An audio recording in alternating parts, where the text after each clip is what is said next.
Thank you so much, Rejoice. And I feel you when it comes to the nervousness. It does not matter how many times you've done it, but just standing here and looking at people and talk, it's nerve wracking. I am like shaking in my shoes right now, but what can I do? You know? Yes. So we have our dinner ready. So I am just going to. Do we need to pray again? Do we need to pray for the food? Oh, it's done, right? The food has already been blessed, right? We've okay. Okay, all right. So the food has been prayed for already. So we can pray again. Okay. Would me pray without ceasing? Yes, sister, preach. Okay, all right. I will pray for the food then. Let us pray. Heavenly Father, we thank you for this wonderful evening. We thank you for the gifts that have been prepared for us this afternoon to eat and share. Father God, as we eat, we are doing this in love, and we ask you to bless the food, bless the people who will eat it. Let it nourish our bodies so that we might serve you. Thank you, mighty King. We pray and ask all this through Jesus Christ, our Lord and Savior. Amen. Amen.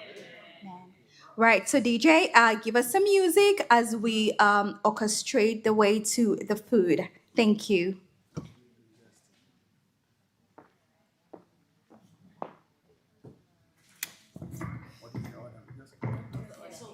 Okay, so the food order. Okay, so we are going to start. Should I say anyway? All right, we'll start here. We'll start with this table. I'm gonna favor the table I was sitting on. We will start on my right hand side, and we will move. I'll come and I'll come and lift you up. So we'll start here and then go there, and then there's not really yeah. We'll figure it out. We got these guys. We're a family. There's no there's no shame in this game. We're all gonna get this done. Thank you. Welcome everybody. Oh, okay, yeah. Yes, and we still have a couple seats on the table, so if you want to hop on that table, do so.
So I work with people whose bodies are dealing with stress. Sometimes from injury, and sometimes the stress is from life. One thing I see all the time is this: your body holds on to what you have been through, but it also has an extraordinary ability to recover and heal. So today, I want to make hope practical in a different way, something you can actually feel in your bodies. Even though domestic violence survivors and the elderly may have very different life experiences, the body often responds in similar ways. Both groups often experience chronic stress in the body, poor sleep, and reduced movement, isolation, and sometimes a loss of control over their body and environment. And what this means is the path to healing can also overlap. So give me a nod if any of these sound familiar. You feel tired in your body and you can't sleep. Your body always feels tight or tense. You avoid movement because it feels uncomfortable. You feel stiff when you wake up. Your balance doesn't feel as steady. You feel on edge even when things are calm. Is that anybody? Yeah? Okay, good. So these aren't random. These are patterns your body has learned to survive. And your body is now asking you for support. So those are all ways your body is asking for support. So I'm not sure if any of you are all familiar with physical therapy, but physical therapists or physical therapy, in this profession, we don't just work on injuries, we help the body feel safe again to function. So today I have 3 practical tools that I would like to share with you all.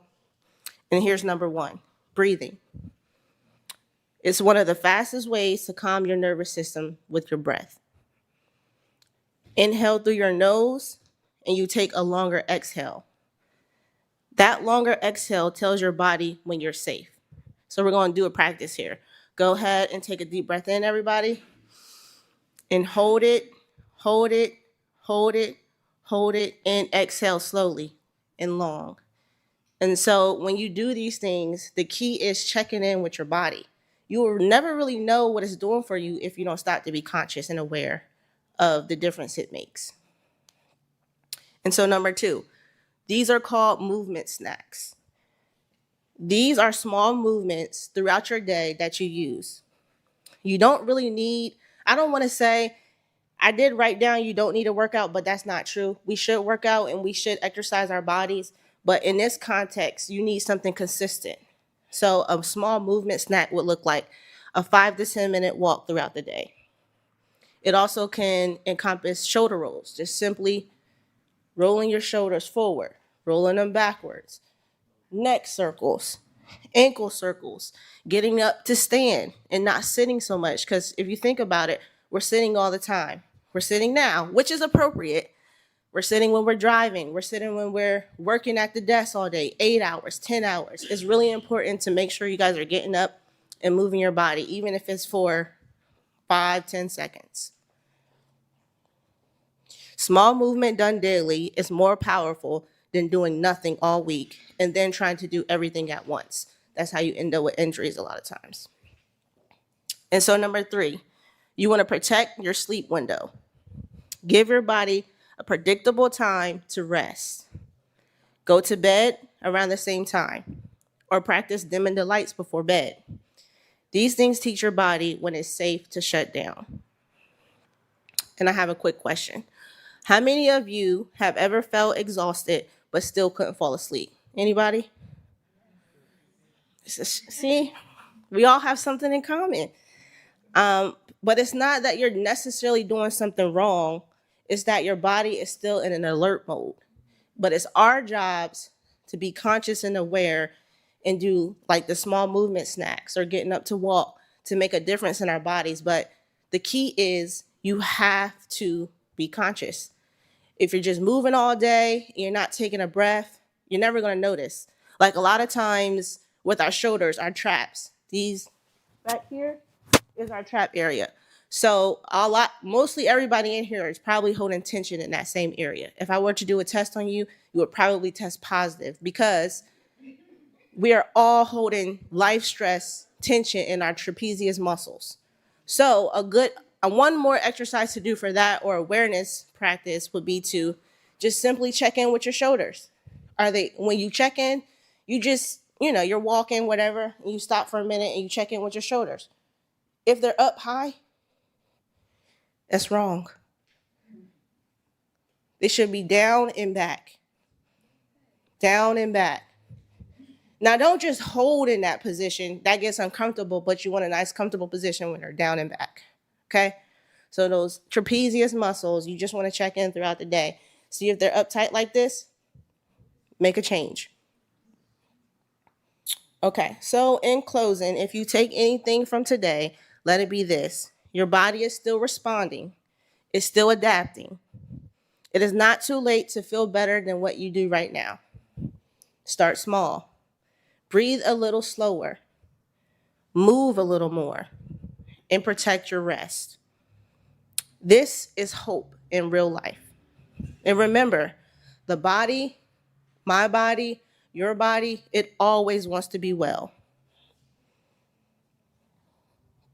I have a resource highlighting everything we just briefly talked about because I wanted to provide something of support for anyone. So if you're interested in it, I have a QR code back there. You can just scan it and then you get some mobile digital asset where you can check in with these 3 things: shoulder rolls, neck rolls, all the things that we briefly discussed. And also, if anyone wants to connect with me, they can also connect through that QR code. So thanks so much, everyone. Let's keep hope alive. Thank you.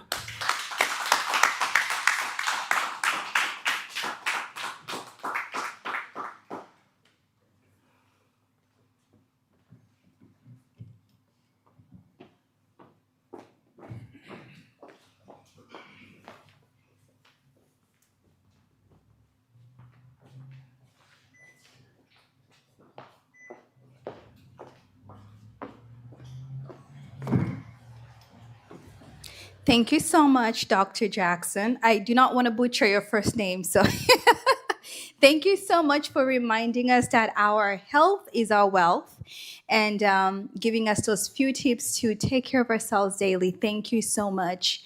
Our next speaker is a very interesting lady. Her name is Alice. I'm just trying to confirm whether it's a doctor. We do have quite a few doctors in the house today, which I am so very impressed, especially with most of them. Well, is it all of them being women? That's a very inspiring thing. I mean, right? Can we all put our hands together for these ladies? Thank you so much. You guys are making bold moves. You are making a difference, and you're also inspiring. So, our next speaker is Alice. She is a very interesting lady. She's very inspiring. She has been through so much, but she does not look like it. She is going to tell us a little bit more about her journey and how she came in contact with Violet, and yeah, and a few more things in details. I do not want to ruin it, so can we all put our hands together for this amazing woman? And she is looking gorgeous. She understood the assignment. Yes, welcome.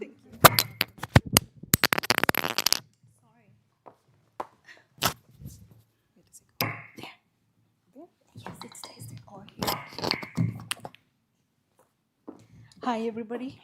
Hi, good evening. Just a second, let me get myself situated. Good evening. You are all looking beautiful. First of all, I want to thank you all for being here tonight and for honoring Violet's invite. Thank you. Thank you for coming. I want to thank my sister Violet Namwitanga. I call her Dada. Now I'm switching to Swahili, Lord. I call her Dada. And from the day that I met Violet, I used to see her on social media, and I had read a little bit about her story. And then one day I had tried requesting on her Facebook, and she hadn't responded. So I used to look for her number, and I was like, I need to speak to this lady because her story resonated so much with my story. And then when I finally got the number, we met. And believe it or not, we spoke for like 5 hours. We talked and talked, and I was like, these stories can't end today. So we're gonna plan and meet another day. And I did invite her. I told her about my foundation that I was launching, and I did invite her to come and be a guest speaker. And she was like, of course, I'll come and do that. And that's when she told me she also has a foundation that she's had for 3 years. And I said, why are you sitting on it? You know, bring it out here. We need to know what you do. And that's how today is happening. But she's been having it, but that's how the conversation of having this event today started. Before I carry on, I want us to do a simple exercise. I want all of us to close our eyes. Close your eyes and have some, breathing in and out. I want you to forget about the titles that you have. If you're a doctor, if you're a mother, if you're a husband, your eyes are open. Close your eyes. So forget about who you are for a minute and just think about who you are as a human being, the things that you have carried in your life or even carrying right now. Think about you being in this room or somewhere else, or you've been in a room whereby you're surrounded by music, laughter, people, but you have felt lonely.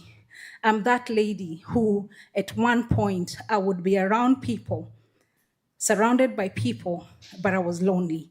So I feel you today. If you're here and you're going through something, and you're here, you're looking at all of us, and you look at everybody's looking pretty, handsome, and you're wondering, God, when are you gonna come through? Or when will this end? I wanna tell you that we see you, we feel you, and there is hope. Open your eyes. Thank you. So thank you. My name is Alice Wamburi. I'm a mother of 2 boys, Rayson and Dylan, a 13-year-old and an 11-year-old. And that's my greatest, that I say I work in corporate. Those are my bosses. So that's my greatest job that that's my corporate work that I do. Above that, I'm originally from Kenya, and I'm a thriver of domestic violence.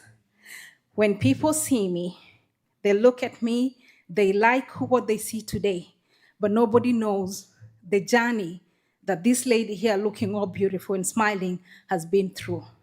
And I want to encourage someone who is here, and even the ones who are watching us, that no matter what you're going through, there's hope.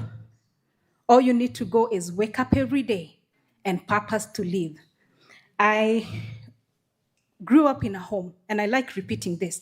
I grew up in a very wealthy home. I didn't lack for nothing, but I grew up in a home where there was poverty of peace. What do I mean when I say poverty of peace? A lot of us are in homes. You have big cars, you have careers, but things are not okay. Maybe you're in a home where your marriage is not working, but you wake up every day, you put your suit on, and you go work and you do what you have to do in this life. But inside, you're broken. So I lived in that home. There was a lot of financial abuse. Not that we didn't have the finances, but the finances were there, but we never felt like the finances were there, if you know what I mean, because my mom was a stay-at-home mother. There was a lot of emotional abuse. There was a lot of, I remember the first abuse that I experienced was the people who were taking care of me when I was a young little girl. And so I was forced to stay silent for the longest. And so I grew up being silent. And we have those kids here who are growing up in homes. Their voice are not being heard. They're growing up in homes where they can see mommy and daddy arguing. And even if they're not, like my father was never a violent man, but my father was a polygamous man. And I don't care how many times people keep saying that polygamy works, polygamy hurts. It doesn't work, it hurts. There's one person who is not going to be happy fully. So I am not against it, but all I'll say is one person or one family or some kids will not fully be happy. And so I grew up in that kind of a home, went to good schools, was taken to London when I finished high school, was given the best education, but still I was broken. And then I got married and got involved in a marriage that was very abusive physically, financially, emotionally, psychologically. I've been told everything. And at one point, a lady who loved to do her hair, do her nails and everything, I had to go to a barber shop, cut my hair, stop doing my nails, and I got lost somewhere. I couldn't be on Facebook. I didn't have a phone. I got disconnected with the world. And I see a lot of people asking people, how did you get to that place? Even me, I can't be able to tell you how I got to that place, but you can get to that place very easily. And the people surrounding me, because I would wake up every morning and be smiling. I would go home to my parents after a night of fighting all night, and we'll go, there's a function, and I'll be there smiling with my baby. So nobody ever thought what I was going through because I showed up every day. And that's what is happening up even today. Like the whole of this month, we have seen a lot of femicide. All these men killing women and all these women who are committing suicide, when you see them, they don't look like they're having something. But they wake up every day and you show up because that's what we have been taught. Abuse has been normalized for us. So you wake up every day, do your makeup. You know, if it's men, you put your suit on and go face the world. But when people come home, the walls, if the walls could talk, they will talk because that's where everything is happening. So I was in that marriage, and I remember I left when my son was 1 year and 3 months. And it took a lady, and this is what I keep saying. If you have a friend, either a man or a woman, and you can see and you can tell things are not right, sometimes don't wait for us to get out of those places. I didn't know how to get out of it. I was so tired that I would wake up every day and just stare at the wall because I was deep in my depression and everything. But it took one lady telling me, you need to get out. So she paid for a ticket. I came back to, because I was in the village, came back to the city. She took me to a therapy, a counselor. And I will never forget that lady. When I walked in, she looked at me and she said to me, that marriage needs to end. And we have to normalize telling people the truth. Marriages do not have to last. Some marriages need to end like today.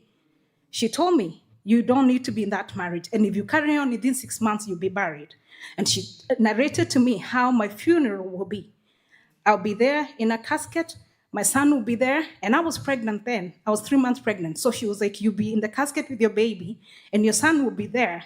and your ex-husband will be there, and probably the woman he's seeing will also be at the funeral because she's coming to support your husband, and they'll have the freedom to carry on with life. But your children will never have another mother. And when I left that office, I told her I don't need to take any medication, I don't need to do anything, but I know I need to survive. That lady went and got me a mattress, a small, in my country we call them meko, just a small cooking thing, one mattress and dinner for that day. But I remember the peace I had that night. Finally being in a room where nobody's telling me I'm stupid, I'm all this. I was in this space, pregnant, with a baby and a nanny, and we slept in that one mattress. I didn't have a job, but I knew I cannot go back. I went back to my parents. My parents were like, God hates divorce.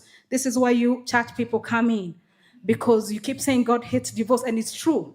God doesn't like divorce, but God loves divorced people. So God loves me, God loves you. If you're divorced, he loves us. And so when I went home, I had one parent who was like, that's my daughter, come home. And I had one parent, and bless my mother, that's all she has known because she has lived in a home. Abuse was normalized for my mother. So she told me, if I survived, you will survive. And so I have a lot of compassion for my mother because she only gave me what she knew. A lot of us are only giving our children and giving ourselves what we know, but we have to change the narrative. So when I looked for a job, I couldn't find a job. Eventually, I became a barmaid. I used to look at barmaids and I used to think they, maybe they're not educated in something. When you see people doing some jobs, do not judge them. You don't know why they're doing those jobs. I became a barmaid for 3 years. 3 solid years. I carried the whole pregnancy, and I want to thank drunkard, people who drink. They're very generous people because they would take care of me. They would buy me lunch when I couldn't be able to carry the beer bottles in a tray. They would carry it for me, and I'm serving them. They would carry it, put on the table, and they will open it, serve themselves. All I could do is collect money. And the whole pregnancy, 9 months, the people in the club, the men who were drinking, loved on me because at home. So what am I trying to say? Love will come in spaces that don't look like love is supposed to come. That time I couldn't even go to church. Church had rejected me. I had embarrassed the church. So church was not a place for me to go. But I had my baby. And 2 weeks after having the C-section, I went back to work to selling alcohol. I would walk around with my wound, but and I didn't want anybody coming close to me because I don't want you to hit me because I still have the wound. But one thing I did, I was very prayerful. Although I didn't believe in God because I was like, you have let me down. I'm not supposed to be a barmaid. So I would pray, but I used to ride on somebody else's faith because they would tell me I would make it. Short story, I lost my dad in 2017. He was my support system. He's gone. I'm here now, no job, nothing. But God came through, and I ended up coming to America. I came here in 2017. I boarded that flight and left my kids, 2 kids with a nanny, a stranger. I didn't know what I'm coming to find here, but I had faith. And I was very hardworking, and I was determined to make it.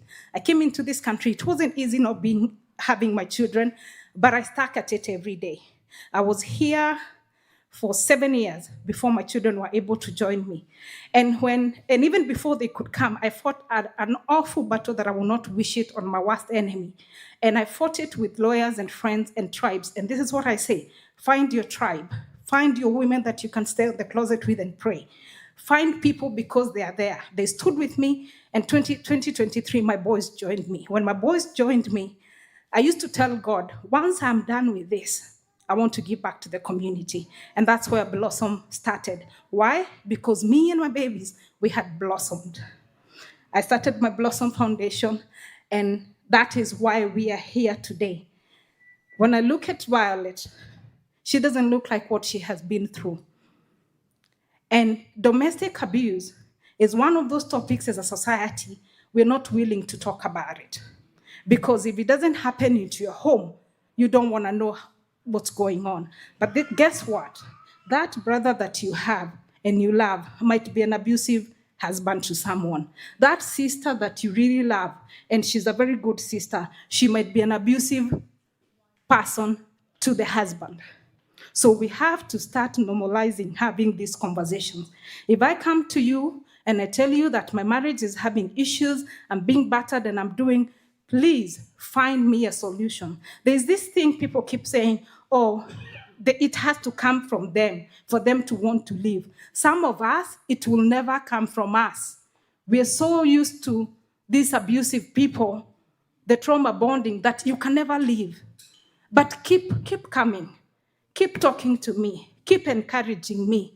Keep taking me to places until that day when I'll be able to leave. I left 7 times, but the 7th time I left completely. And tell your story, because every time, the reason why all these things are going, people are ashamed of your story. You cannot ashame me because of my story. I own my story. I lived that story. So if you're here and you have a story, speak it. Do not be silenced into secrecy, because whatever you walk with thinking is a real secret, it will keep you in those places. Now, nobody can tell me about abuse. I've lived it. I have survived it. Do I believe in marriage? Yes. Do I believe that I'll walk down the aisle again and get married? Yes. But before I get married, I'll be one person who has worked on me. Because the reason why my marriage didn't work is because my ex-husband found a very broken girl. I walked into a marriage, a broken woman, but I didn't know. And I also married to a broken man. I have worked on myself. I have worked on what made my marriage end. Has the other partner worked on what made the marriage end? And we have to own. We can't keep blaming men are dogs, sons of Pharaoh, no. We can't keep saying women are toxic. When women get empowered, we keep saying women are becoming toxic. Women, once they get empowered, they don't listen. There's nothing wrong with women and men. The problem is people are meeting when they are broken. The worst thing you can do is start a home when you're broken, because that home will never become a home. It's not until I worked on who I am. It's not until I worked on how do I like to be loved. It's not until I worked on what are my attachment styles. It's not until I have a lot of masculine energy. I was brought up by my dad, so I am very aggressive. So you can imagine, I am very aggressive, I have a lot of masculine energy, then I get married to a man who is waiting for the woman to show up in their feminism self. I am the wrong person. We'll keep arguing, because I remember I would see the bulb is not working. If I tell him he doesn't do it, I'm up the ladder fixing the bulb. To him, that's disrespect. To me, that's standing on business, because that's what I was taught by my father. To do things. I can change a tire. If my tire is not working, I don't need to call my husband. I'll change it. But to an African man, that's disrespectful. No, I'm just saying, like, the roles. So it's not until I've had to work on myself to bring out the feminine side of me. And a lot of us, some of us have grown up in a home where you've never seen a father. You've never seen a husband. So you get married today. You don't know what to do with that husband. And that's where issues are coming. It's just the small issues every day. All of us, even when we get married and have babies, nobody knows how to bring up these babies. We are all learning. So if you get married to me, sir, we are learning. I don't know. You don't know. So we need to learn. Let's not walk into these spaces with expectations. Nobody has the manual. Everybody is learning. And it's a game of give and take. So thank you, Violet, for this organization.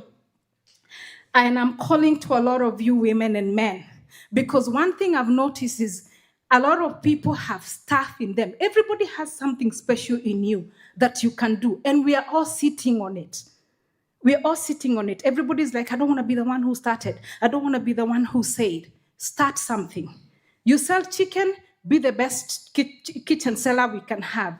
You cook, be the best chef we can have. Your work is speaking, speak until they listen. And do not be afraid. Your job is not how they will take it or how they'll handle it. That's upon them. As long as what you're doing is right and you believe in it, then nothing should stop you from being who you're supposed to be. Above all, let's pray. Believe in something. I can talk for the nation. So tonight, the reason why we're here is because this foundation, for it to run, it needs money. All this decor and everything that's going on needed money. For me, I always say, if you believe in her cause, what do? You support. If you're able to support financially, and which we're gonna do today, we do that. If there's something that you're good at, maybe you're good at decor. If you're hosting an event, come bless that event with your decor.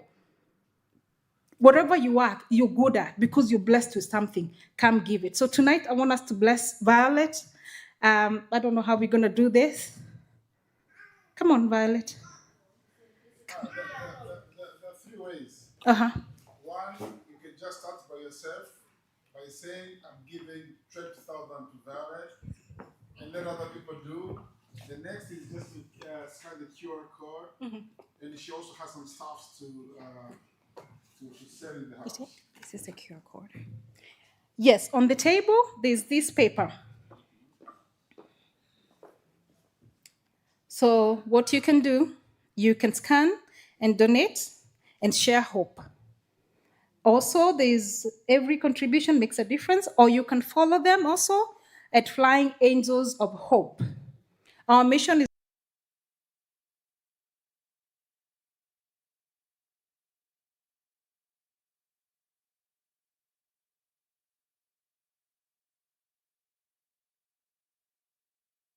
Violet, we're here. Come on, come here. We're here, we'll walk with you. And me,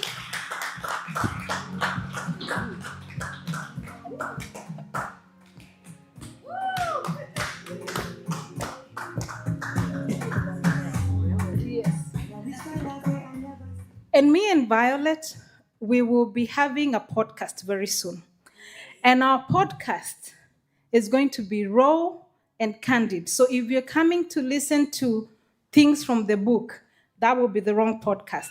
Ours will be what we have been through, what we know, because I think I have read books, but what has resonated with me most is when I hear people telling their stories from what they have been through. Because then I'm learning from, they know what they went through.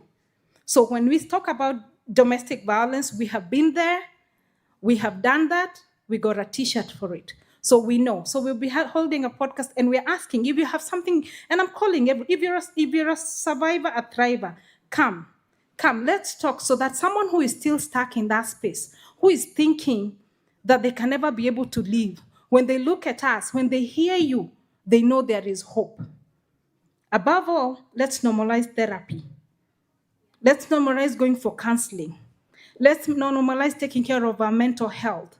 And when someone tells you, I can kill you, I can stab you, I can do this, don't say that, oh, that's my husband, I don't think he can do it. Oh, that's my wife, I don't think he can do it.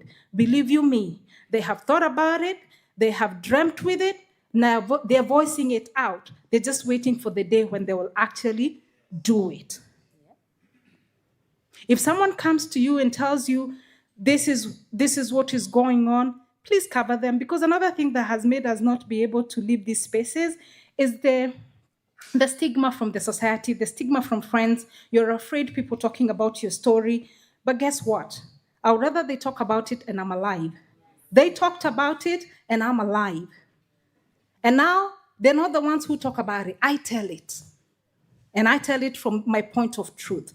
So let's normalize holding people's space. If you're at work and someone comes to work with an attitude, don't just assume it's an attitude. Try and get close to them. Give them a hug. Within no time, they will open up and they'll tell you what they're going through. And once you know what they're going through, share with them resources on what to do or where to go so that they can survive. Because every day, be kind. Every day, give someone a hug. Every day, make a difference. Out there in the world and in your home, above all, let's listen to our children and love on our children. Our children are going through so much. And our children do not know where to go, what to do, or what to say. Fix you so that your son doesn't have to be, you don't have to bring another broken person if you're broken. So normalize fixing you, because from you, it's where everything comes from. Above all, love you so that you can be able to love everybody else. So if you're a married man today, love on you so much so that you can be able to love your wife, love your children. If you're a wife here, love on yourself so much so that you can be able to pour onto your children and your husband. Above all, let's not stay quiet when abuse is happening. Do not say you know Dr. So-and-so cannot be abusive. You do not know them. If people say so-and-so, let the law take its course. Let the investigation take place. Because another thing that I've seen is, we know someone is an abuser, they get arrested, the whole community, because of who they think he is, you rally around him and get him out. And then he carries on doing what he does. Women, especially abusive women, it's very hard to know abusive women, because women, if I come here and scream and say he hit me, they'll listen to me first before they listen to what happened to him. And we have a lot of abused men. And the sad part is, men do not talk. And when they talk, the society shames them. The society asks them, what kind of a man are you? And especially in this country, there's a lot of financial abuse on our men. There's a lot of emotional abuse on our men, because we won't hit them, but we will tell them words that cut really deep. I can talk about abuse until the cows come home. Thank you all for being here. God bless you.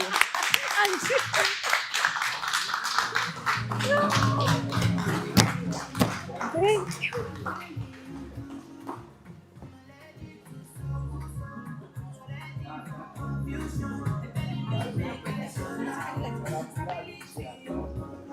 Let's give her, she forgot a point, until cows come home. It would be very wrong of me to leave this place without acknowledging one Love Tribe. There's some ladies who are here. It's a huge group called Love Tribe, and we normally go where, if we have an event, we invite them and they come. So Love Tribe, I want you to stand up. There were a few of them left. We call Mr. Daddies, you need to stand up. You're part of us. Yes. So this group, we meet every 2 months.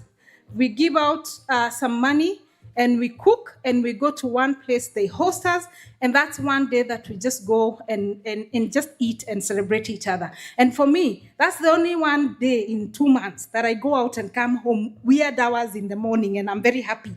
So don't leave the Love Tribe, and thank you for coming. That's wonderful. Community building, community. Let's give them a hand of applause. That's wonderful. Okay, Jackie. All right.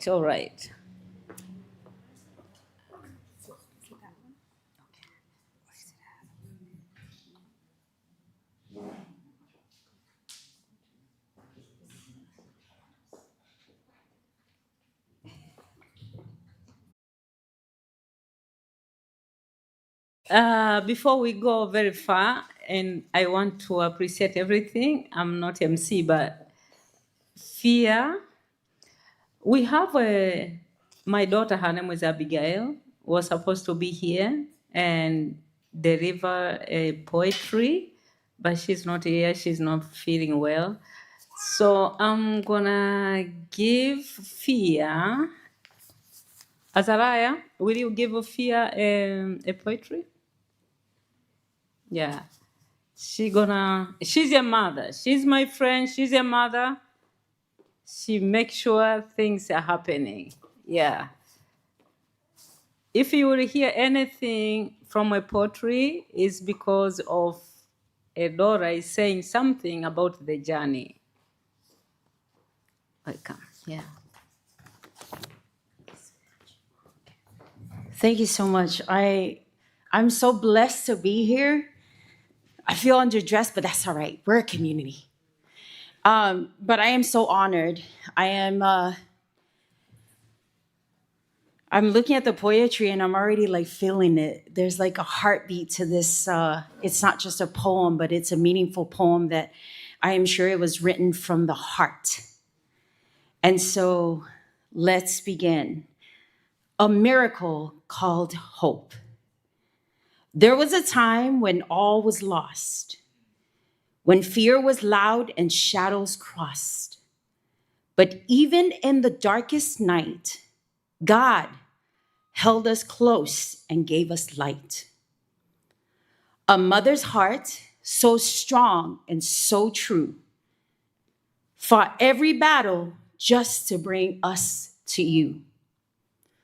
Across the seas, through endless miles, she carried hope and wiped our tears with smiles.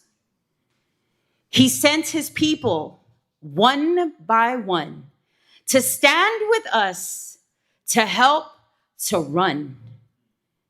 And so many, kind and brave, you were the angels God sent our way. They came as friends. They stayed as family. They lifted us and held us so gently. When we had nothing left to give, they helped us know we could live. Today we stand, not by our might, but by his grace, his love, his light. He turned our pain, he changed our song, and proved that hope does right what's wrong. Flying angels of hope is born from every prayer, from every storm. A name that came, a dream that grew, to help others find what we found through you. So let the world now hear and see that angels walk among us, yes, in you and me. Be the hope, be the hand, be the reason someone can stand.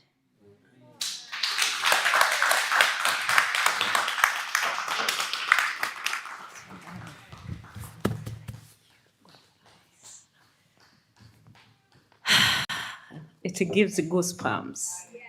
Jackie, come. I cannot handle this. Oh, thank you so much for that amazing poem.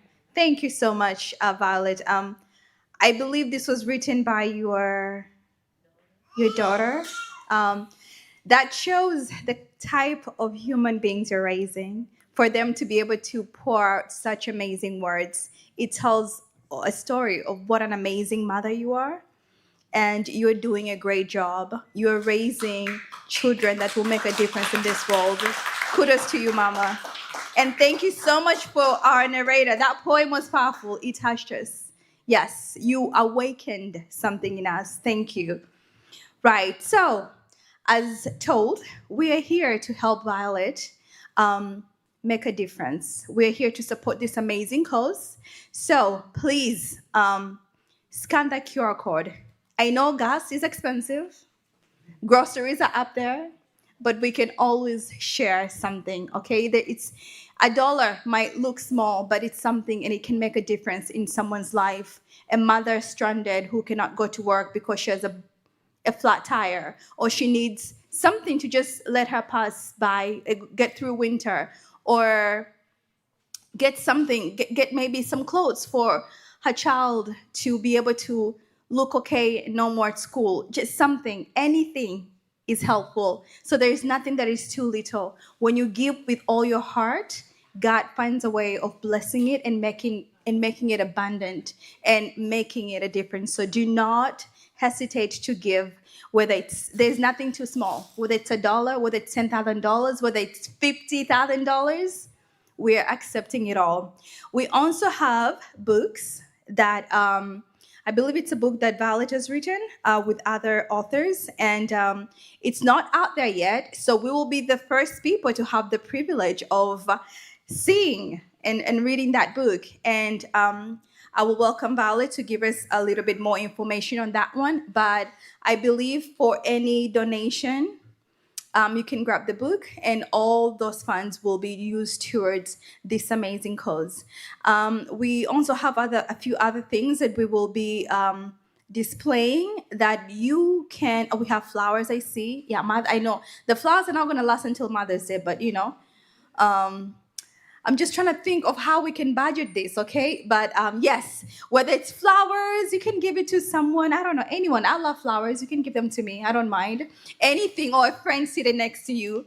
But yes, so we will be having a little showcase here, and Violet will give us more instructions on that. But please, just have an open heart.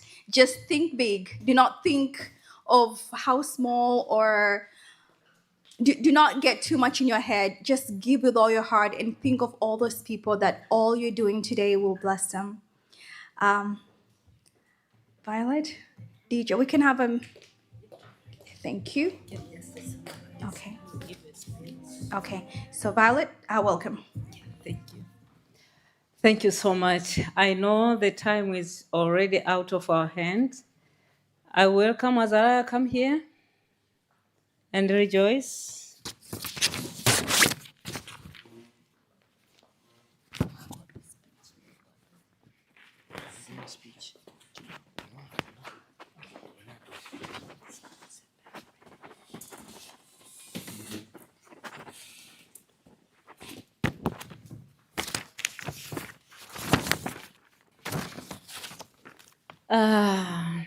Is a family of musicians.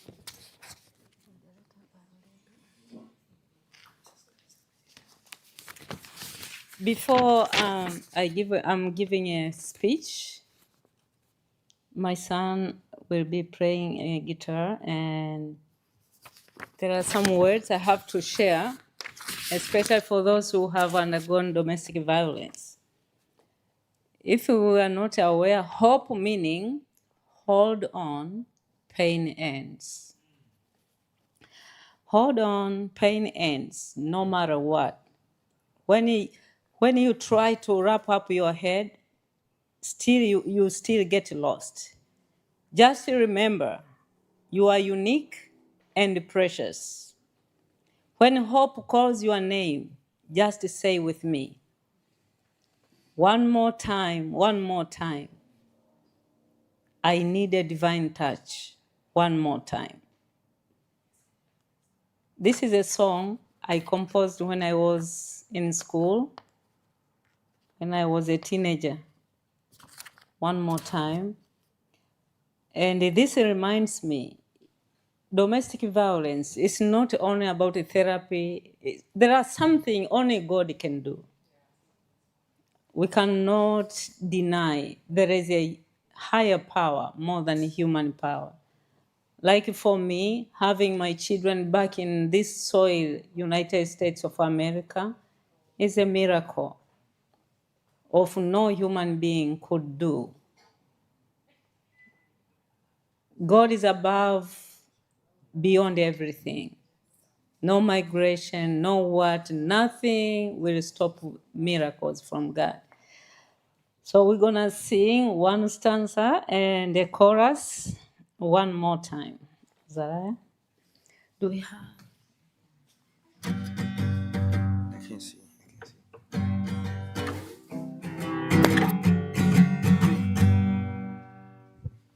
We have come in your presence one more time. No one else in this world is like you. Let's start. We have come in.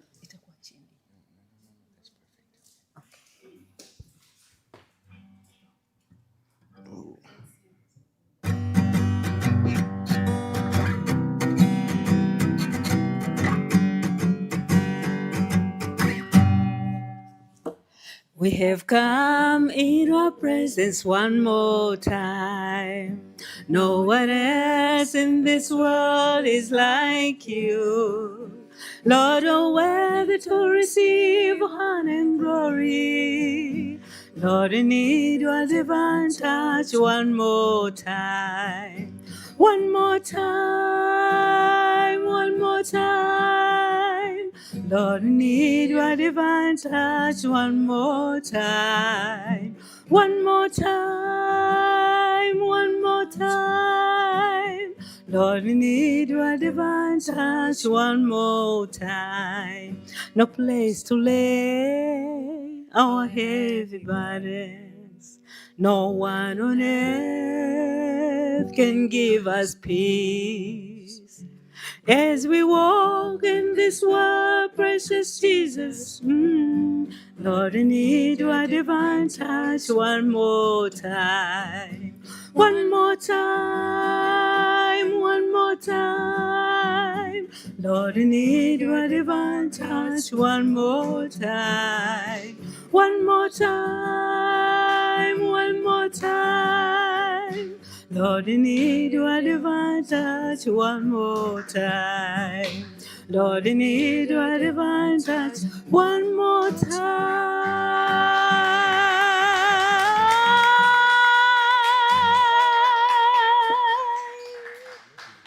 Amen. Thank you. Okay, bye. Oh, so we thank God. That's the voice we call ourselves, Voice of Roses. Oh, one more time next time. Yeah. We are so thankful for God who turns everything into his own favor. I am here in front of you because of what the journey is bringing us together. It's like life is unpredictable. We just have to learn to go with a flow while we are safe and while we know what our future holds, because we have God who knows our future. I want to share just a little bit. I have watched families when they face nowhere to turn. They have nowhere to turn. I have sat down with women whose spirits were crushed, not with a stranger, but crushed with the hands that were supposed to hold them and to love them.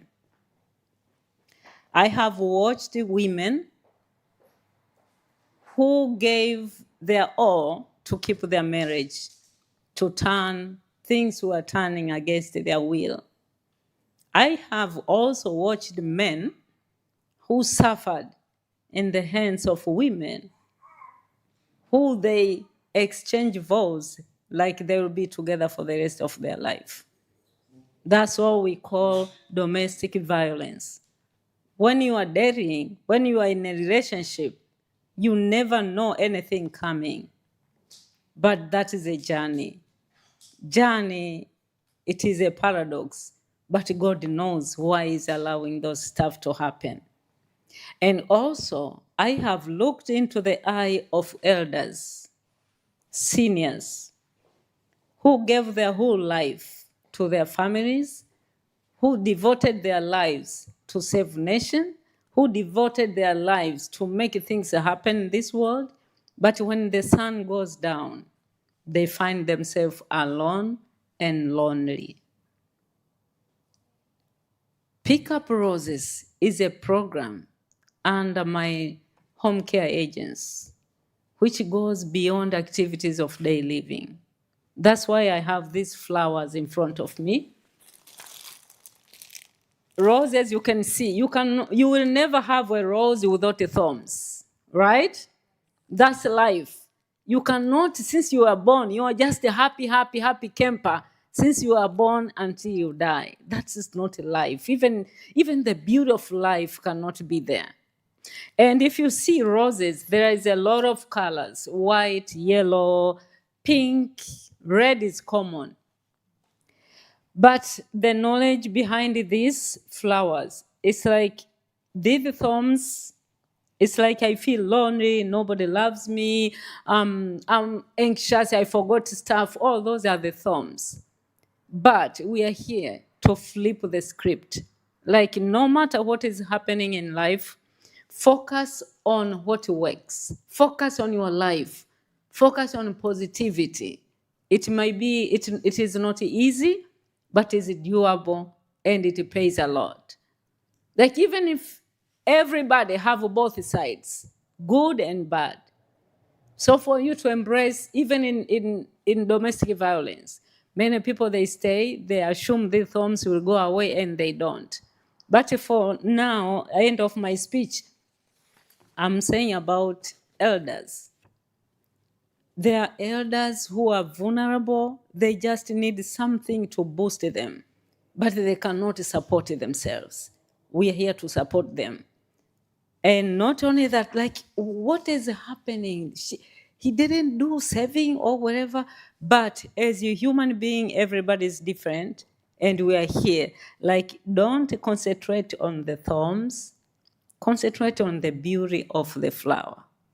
And the flowers is when you will feel good when you look into the flower and everything and leave alone the thorns. So for this time, those who are present now, I just want you to come forward, hold a flower. I'm gonna do something here. Just to come forward, all of you, we have you. Just to come forward, I'm gonna give you a flower and we'll end up here. And I'll give you yellow and, yeah. Oh, you need the red. Oh, okay, done. All right. I'll need your smile, please. Yeah, I can handle.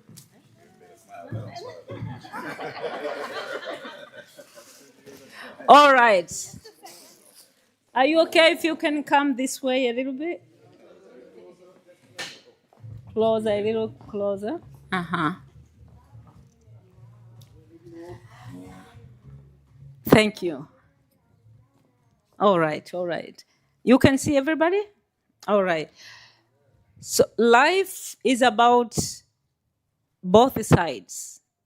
Today, when we launch our non-profit, Flying Angels of Hope, I'm calling everybody, focus on a flower and leave alone the thorns. Rose is a beautiful flower, but it have thorns. Don't concentrate on what it didn't work. What it didn't, things which are falling, they are not for you. If things are not working, they are not for you. Just let it go. Say, everybody, let it go. Let it go. Pick up roses. Leave alone the thorns. So this is just something which will help us. Nobody will forget this. If you find anybody who is not talking to you, somebody who's gossiping, somebody who's hating you, calling names, don't invest your knowledge, your emotion, your positivity. Just concentrate on a flower. Like, this person is a wonderful guy, is a wonderful lady, no matter what. And that one will help us to have a community of people who care, who love each other.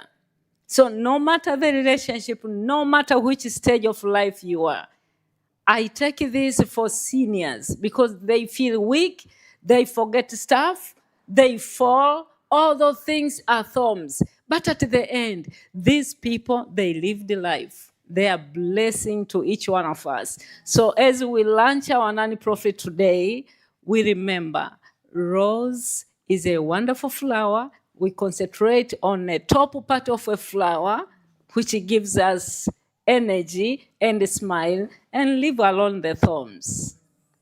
I know we're going to share a QR code. You can donate. This flower will bring, flower will not stay. Like in 3 days, this flower gone, right? Yes. But how about the deeds you're going to do? The actions of love. they will be living into people's hearts, people's life. Like how Anna says, I just forgot a letter she wrote to me, 2020 in June 10. She wrote a letter to me, Violet. She gave me all the Bible verses to hold on. And she said, if you need anything, I'm here. If she gave me a flower, that flower will not be there. But she wrote down.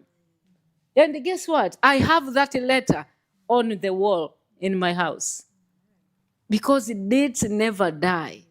So as we are starting this non-profit, understand life is about giving.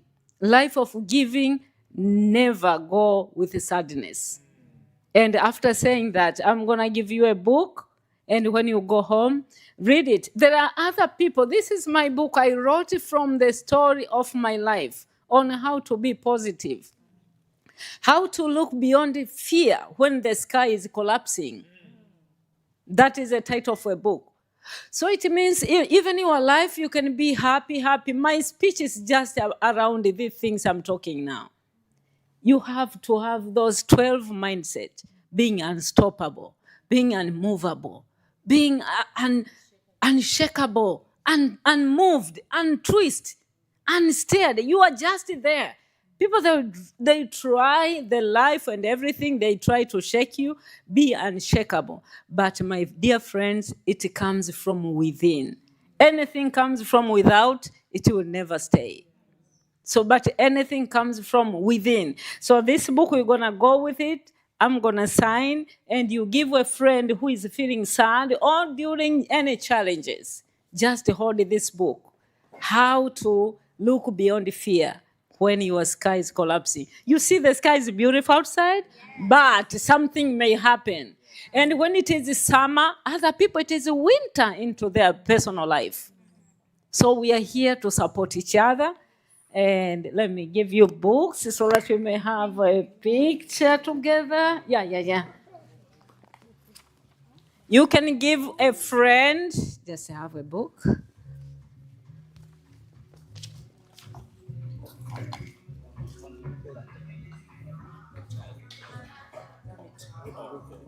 Yeah, if you have a friend, take 2 books.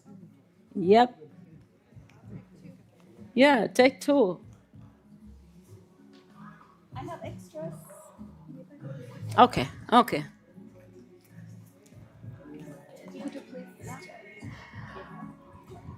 All right. So now let's launch this non-profit by lifting flower and a book and say, "Woo!" Yeah. Thank you so much. That's wonderful.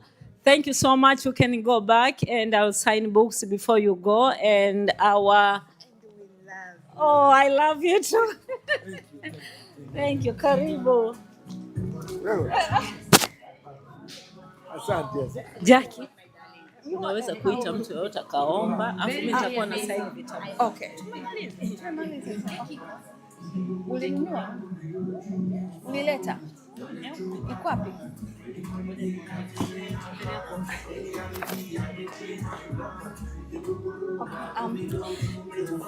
So that marks the end of our program today. Thank you so much, guys, for being a wonderful audience and amazing donors. Again, for a donation of any amount towards our cause will be highly appreciated. We have a cake to share. I think Violet is working on it. If anybody wishes to say something, this is the time. Or I would like to welcome Doctor to come and, yes, you, to come and close with us with a prayer. We're going to thank God for all the amazing things He has done for us today. We started with Him and we're going to end with Him. Thank you, Doctor. Of course, we have sponsors. Yeah. Okay. I'm gonna go grab it. Let's should I give her to pray? Yeah. Oh, before she pray. My dear friends and everyone who is watching, we are here in this event venue because someone donated amazing gift to this non-profit. Moda event venue. I have to say this, and thank you for reminding me. Thank you so much, Salem, and please come forward. I need you here. It's amazing. If you have your wedding, if you have a corporate event, if you have anything, just come here and have your event here. Rejoice, may I have that cake and a knife? This lady gonna do something here before we go. She's launching a non-profit in her own event venue. How do we say, can you give her hands of applause, please? Thank you so much. Being an entrepreneur is not a matter of age, or you're a woman or a man. She's an amazing lady, and she give it all. Everything you see, she supported this cause. And how I pray more blessings to her. She can have something to say before we cut a cake. All right. If you know anybody who is having an event or anything, we're going to share with all who registered, those who came and those who didn't come today. We'll send the email to them and to make sure they know what is happening here. Do you like the place? Yeah, congratulations, sister. Okay, wait. Oh, a little bit? It can bring it here? Oh, okay. Yeah, something was hiding. Oh, we can have this. This one. Okay, wait. This is small, it's good. Yeah. Bring it. Okay. Rejoice.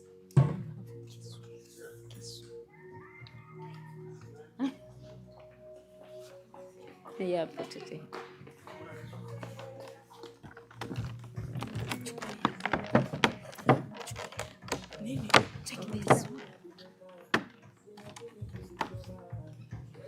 Somebody decided not to write anything on a cake.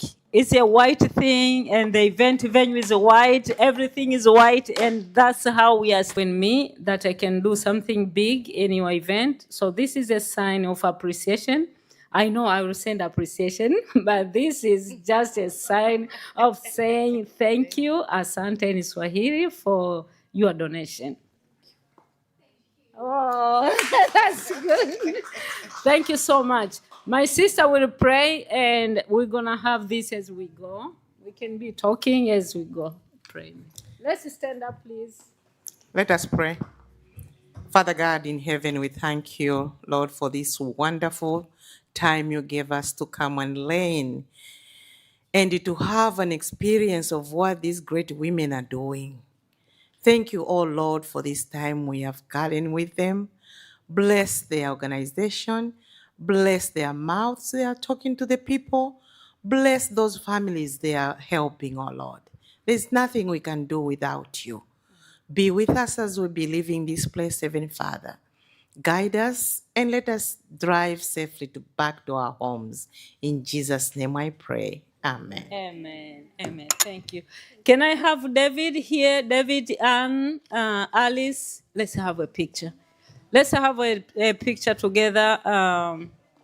Alice, Anne, and yeah, come. We can put it there. Somebody can be cutting and give it to people. Can you help me cut and give to people?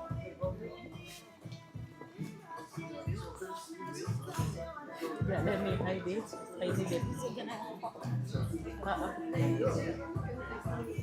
Oh, thank you.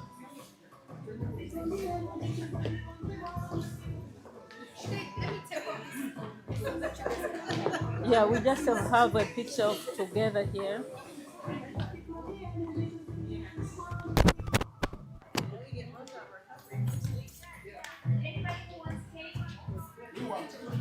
Do you want the picture?